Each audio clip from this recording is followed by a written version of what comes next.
Assalamualaikum warahmatullahi wabarakatuh.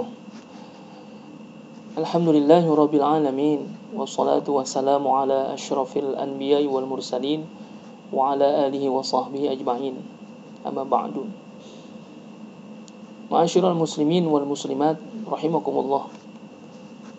Kebaikan kehidupan di dunia ini sangat bergantung kepada orang-orang saleh yang menghuninya. Al-Allamah Sayyid Abdullah bin Alawi Al-Haddad membagi orang saleh ke dalam 4 kategori, sebagaimana beliau uraikan dalam kitabnya yang berjudul Al-Fusulul Ilmiyah wal Usulul Hikamiyah. Beliau menyebutkan yang pertama adalah abidun mustaqimun zahidun mutajarridun dzu ma'rifatin billahi ta'ala kamilatan wa basiratan fid dini nafidah. Seorang ahli ibadah yang lurus, hidup dengan zuhud, perhatian penuh kepada Allah, arif billah, dan memiliki kesadaran tajam dalam keberagamaan. Kategori orang soleh yang pertama ini adalah para ahli ibadah yang istiqomah. Mereka mengutamakan zuhud, yang berarti menahan diri untuk tidak memburu kenikmatan duniawi.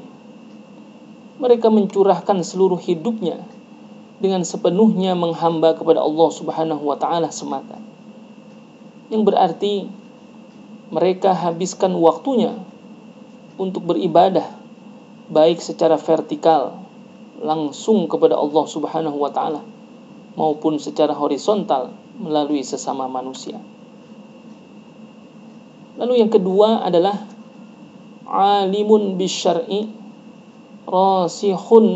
rasihul qadami fil ilmi bil kitabi was sunnati ya'malu bi ilmihi wa yu'allimun nasa wa yansahuhum wa ya'muru bil ma'ruf wa yanha 'anil munkar la yudahinu fid din wa la yahsha fillahi laumata laim.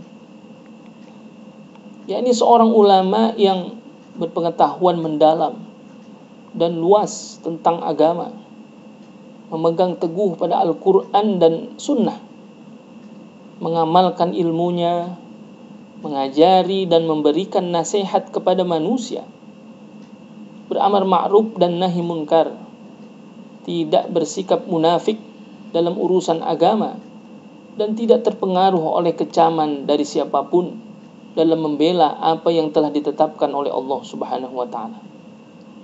Kategori orang soleh yang kedua ini adalah para ulama yang allamah, yakni yang alim, yang mengamalkan ilmunya. Mereka istiqomah dalam menegakkan amar ma'ruf nahi munkar dan memiliki keberanian yang tinggi dalam membela kebenaran. Mereka konsisten antara kata dan perbuatan. Mereka tidak takut kepada siapapun, termasuk kepada para penguasa yang dapat menjebloskannya ke dalam tahanan atau penjara, dan orang-orang kaya yang bisa memberinya fasilitas apa saja. Ia hanya takut kepada Allah Subhanahu wa ta'ala. Lalu yang ketiga, sultanun adilun munsifun husnus sirati salihus sarirati mustaqimus siyasati. Yakni adalah seorang penguasa yang adil, jujur, berperilaku baik, berjiwa bersih, dan berpolitik yang lurus. Kategori orang saleh yang ketiga ini adalah para penguasa atau pemimpin yang adil, jujur dalam kata maupun tindakan, memiliki jiwa yang bersih, ikhlas, rendah hati, dan sederhana. Mereka juga memiliki cara berpolitik yang menjunjung tinggi akhlak mulia.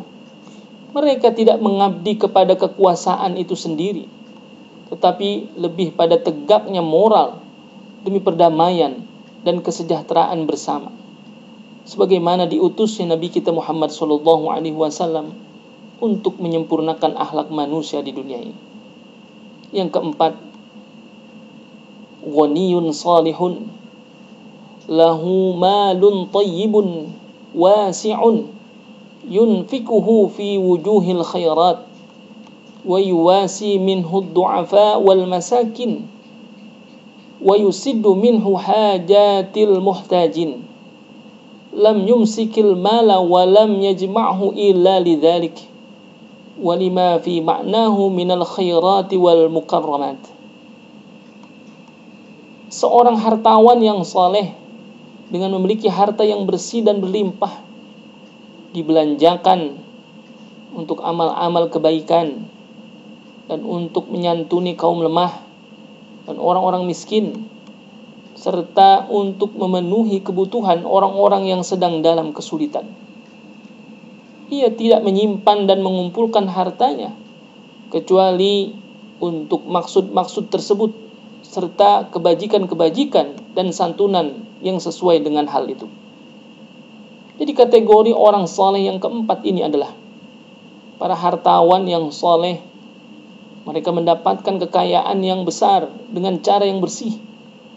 Hartanya yang banyak tidak ditumpuk untuk dipamerkan kepada publik, tetapi sebagai persediaan dan kesiapan untuk menyantuni kaum lemah dan fakir miskin, serta orang-orang yang membutuhkan bantuan karena kesulitannya.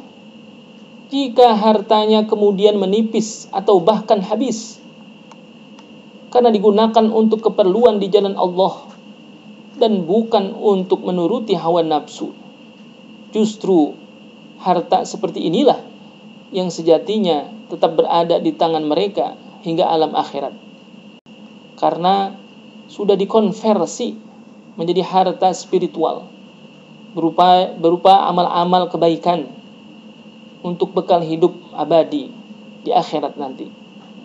Keempat, kategori orang soleh tersebut sangat dibutuhkan dalam kehidupan beragama di dunia ini.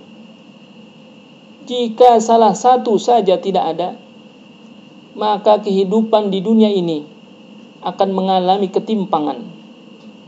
Maka harus ada dalam sebuah masyarakat orang-orang yang ahli ibadah, yang senantiasa mendekatkan diri kepada Allah Subhanahu wa ta'ala, memohon keselamatan dan kebaikan bersama. Demikian pula harus ada orang-orang yang alim, yang allamah, yang senantiasa membimbing umat ke jalan yang benar. Sebagaimana harus ada para pemimpin yang adil, jujur dan bersih, serta adanya orang-orang kaya yang senantiasa menyediakan hartanya untuk menolong fakir miskin yang memerlukan bantuan. Mudah-mudahan kita senantiasa dalam kebaikan, selalu istiqomah dalam kebaikan. Mudah-mudahan ada manfaatnya. Wallahul muwafiq ila aqwamit thoriq. Assalamualaikum warahmatullahi wabarakatuh.